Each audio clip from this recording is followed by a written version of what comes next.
So, cancer పట్ల అంటే మీ observation ప్రకారం క్యాన్సర్ పట్ల అవేర్‌నెస్ ఎలా ఉంది? అండ్ ఏమన్నా కొత్త క్యాన్సర్స్ డెవలప్ అవుతున్నాయా? కొత్త క్యాన్సర్స్ అంటే ఇప్పుడు క్యాన్సర్స్ యాస్ సచ్ జనరల్‌గా ఇన్సిడెన్స్ పెరిగిపోతుందండి. అవును. అన్ని రకాల క్యాన్సర్స్‌ని సైంటిస్ట్‌లు ఐడెంటిఫై చేశారు, టైపింగ్ చేశారు. ఇప్పుడు రకరకాల పెథలాజికల్ ఎగ్జామినేషన్‌తో వాళ్ళు కరెక్ట్‌గా క్యాన్సర్ టైప్ ఏ రకమైన టైపో హ్మ్. తెలుసుకోవడానికి హ్మ్. అవకాశం ఏర్పడింది. డిజిటల్ పెథాలజీ కూడా అందుబాటులోకి వచ్చింది.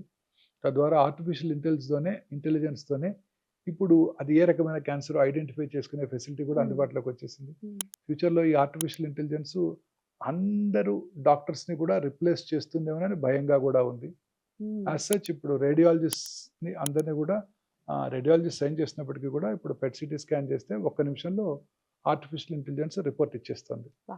మామోగ్రామ్ రిపోర్ట్ వచ్చేస్తుంది. అవును. సీటీ స్కాన్, ఎంఆర్ఐ రిపోర్ట్ కూడా ఆల్రెడీ అందుబాటులోకి వచ్చేసింది.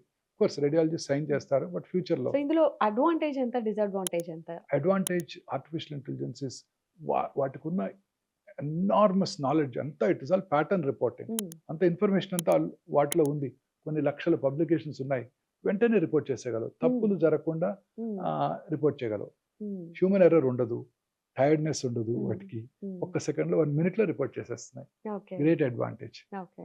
అలాగే ఇప్పుడు రేడియాలజీ, రేడియోథెరపీ ప్లానింగ్ అన్నీ కూడా ఆర్టిఫిషియల్ ఇంటెలిజెన్సే. ఇప్పుడు ఈ క్యాన్సర్ డయాగ్నోసిస్‌కి స్టేజింగ్ వాడే పరికరాలు, యాహ్! పెట్ సిటీ స్కాను, హ్మ్. అలాగే పెట్ ఎంఆర్ఐ స్కాను ఇవన్నీ కూడా ఏఐ పవర్డ్. ఓకే. తద్వారా ఫాస్ట్‌గా ఆ ప్రొసీజర్ చేయడానికి అవకాశం ఏర్పడింది. ఇప్పుడు పెట్ సిటీ స్కాన్ ఫాస్ట్‌గా చేసినట్టయితే హ్మ్. పేషెంట్‌కి వచ్చే రేడియేషన్ ఎక్స్‌పోజర్ తగ్గిపోతుంది. ఓకే. ప్రతి స్కాన్‌కి కొంచెం రేడియేషన్ ఎక్స్‌పోజర్ అవును. ఉంటుంది కదండీ! అది కంప్లీట్‌గా తగ్గించడానికి అవకాశం ఏర్పడింది. నార్మల్ ట్రెడిషనల్ అనలాగ్ పెట్ స్కాన్‌లో ఒక ప్రొసీజర్‌కి 23-24 మిల్లీ సీవరెట్స్ రేడియేషన్ వచ్చినట్టయితే, ఏఐ పవర్డ్ పెట్ సిటీ స్కాన్‌లో, డిజిటల్ పెట్ స్కాన్‌లో 8-9 మిల్లీ సీవరెట్స్‌తోనే ప్రొసీజర్ కంప్లీట్ అయిపోతుంది. హ్మ్. అలాగే digital mammography, 3 digital mammography, radiation exposure to the breast కూడా తగ్గిపోతుంది. ఓకే. సో, అనేక రకాలుగా ఇప్పుడు ఈ కొత్త డెవలప్‌మెంట్స్ ద్వారా మనము క్యాన్సర్ పేషెంట్స్‌కి అతి తక్కువ రేడియేషన్‌లో డయాగ్నోస్ చేయగలుగుతున్నాము. హుహు. ట్రీట్మెంట్ కూడా కంఫర్టబుల్‌గా, ప్రిసైజ్‌గా ట్రీట్మెంట్ డెలివర్ చేయగలుగుతున్నాం. క్యాన్సర్ ఒక ఇండివిడ్యువల్‌లో క్యాన్సర్ రావటాన్ని మనం ముందుగా ప్రిడిక్ట్ చేయగలుగుతున్నాం. హ్మ్. అదే టెస్ట్ ఇక్కడ ఎంత ఇప్పుడు కాస్ట్ అదే ఉండొచ్చు? టెస్ట్ ఇప్పుడు హైదరాబాద్‌లో ఈ లాంజివిటీ లాంజ్ వాళ్ళు అందుబాటులోకి తెచ్చారు. ఓకే. ఇది లాంజివిటీ లాంజ్‌లో. యాహ్!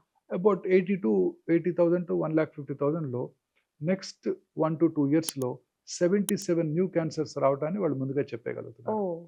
క్యాన్సర్ వస్తుంది.